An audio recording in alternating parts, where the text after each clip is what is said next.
first section of the production log that you will need to complete as a student embarking upon the EPQ process is the record of initial ideas. The first thing that you will do is fill in the section which says, my idea for topic and/or title.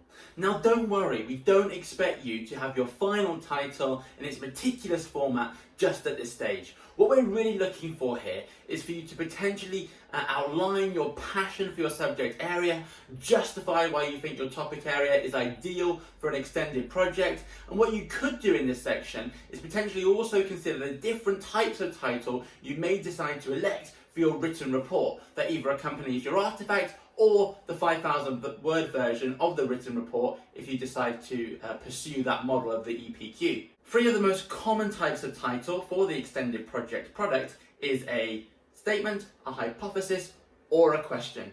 Any of those are normally very, very suitable for an EPQ project. Now ideally, before you actually complete this first stage in the record initial ideas, you will have actually spoken to your supervisor already. You will have checked, that your topic area is suitable for an EPQ.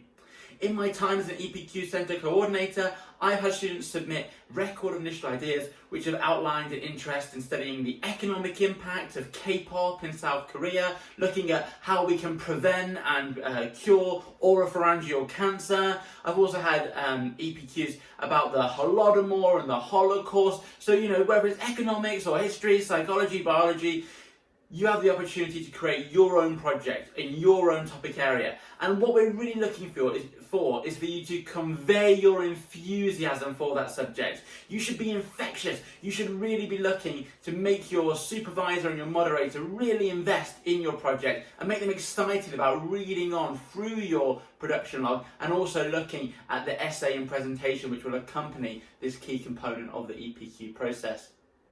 The next section which you'll need to complete is my ideas for research and development of my project. In this section, what we'll be looking for you to do is to outline any initial resources that you've used whilst reading around your topic area and deciding upon what type of EPQ you're going to be producing. Maybe you could just let us know about some of the websites which you've visited already. What were the strengths of that website? Did that website take you on to further reading? Maybe into a scientific journal or maybe into a book that you've now invested in? Let us know about the resources that you've used so far. And also take the opportunity to reflect on the strengths and weaknesses of all of the resources that you have used. In addition, you should also set out your roadmap for which resources you're intending to use in the rest of your project. Potentially in this section, you could outline any barriers to obtaining resources that you may face. Maybe you need access to scientific journals that are locked and you don't have access to. Maybe you need to contact a university to be able to access a certain type of resource. Maybe you don't understand the language and the jargon in a journal which you've initially read. Let us know any barriers that you're facing in this initial part of the research process. Also, let us know which resources you intend to use in the future. Don't forget that in all stages of the production log is marked holistically, which means you can gain marks for all of the assessment objectives in any component of the EPQ. So you can immediately start gaining AO2 marks for using resources by letting us know exactly what you're going to use, when you're going to use them, and what the strengths and weaknesses of those resources are. Primary research is not a mandatory component of the EPQ process. If you do decide that you want to use primary research and create a survey, a questionnaire, do an interview or run focus groups, what you will need to do is potentially just highlight to your supervisor that you are intending on completing primary research because they may have more specific feedback about research ethics which they may need to give you before you begin that process. Once you've completed the first two parts of the record initial ideas, you will then meet with your supervisor and your supervisor will give you feedback on the progress of your production log and your initial planning and also the feasibility of your extended project. One of the biggest mistakes which students make is they expect the supervisor to write in this section. I had so many students arrive to their record of initial ideas meeting and say, you don't need to fill in your part. No, there is no part that a supervisor should fill in this record initial ideas. You need to write in the third section, you need to summarise that feedback which has been given to you by the supervisor. The supervisor will write in the part B of the project proposal, but they do not write in the record of initial ideas. Now the feedback that you get will be very specific to your school and obviously the way that the EPQ is run in your centre. But generic feedback, which you might expect at this stage of the project, is to use planning tools like mind maps or spider diagrams to refine your ideas and to create a map of how you intend to develop your project over time. More feedback might include things like creating a schedule for you to reflect on your EPQ amongst your A-level commitments or other level 3 qualification commitments. They might also tell you to use things like the ORP model to help budget your time, the urgent and important matrix to help you decide which of the tasks associated to the EPQ need to be prioritized at this stage in the project.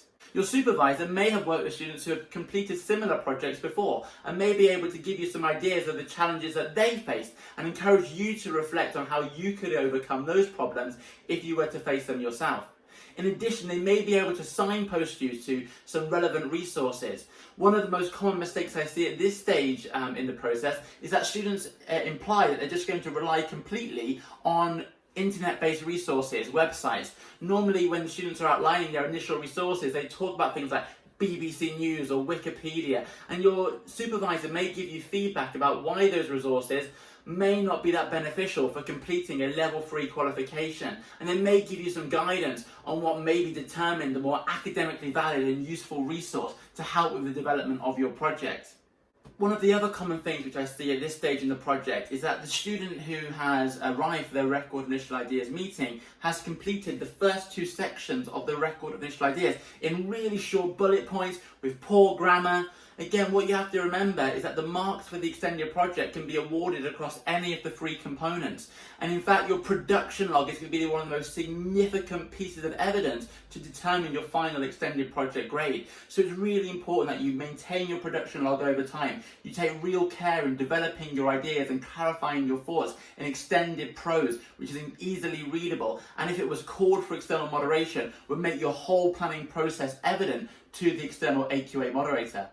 Another piece of feedback which you might be asked to reflect on is the talk content sessions which you will have to go to. You may have had 1 or 2 or maybe 3 talk content sessions by the time you complete your record initial ideas. What did you learn in those talk content sessions? What were the skills that your supervisor or centre coordinator was trying to equip you with? Again, don't just reflect on the feedback that you get in the record of initial ideas meeting. Reflect on the talk content feedback as well, because those strategies and the acquisition of those skills from those sessions is going to be really invaluable in making sure that you evidence the independent learning and those skills required to get the best possible grade in your EPQ. Your supervisor might also ask you to join an online program such as that offered by the University of Southampton or the University of Bath. These programs can run alongside the talk content sessions and can allow you to develop skills that help with your EPQ. I would definitely recommend the talk content support mechanism provided by the University of Southampton. It's available free for all students on FutureLearn, and it can really help you to support your talk content sessions and develop those individual skills which are required to master your EPQ.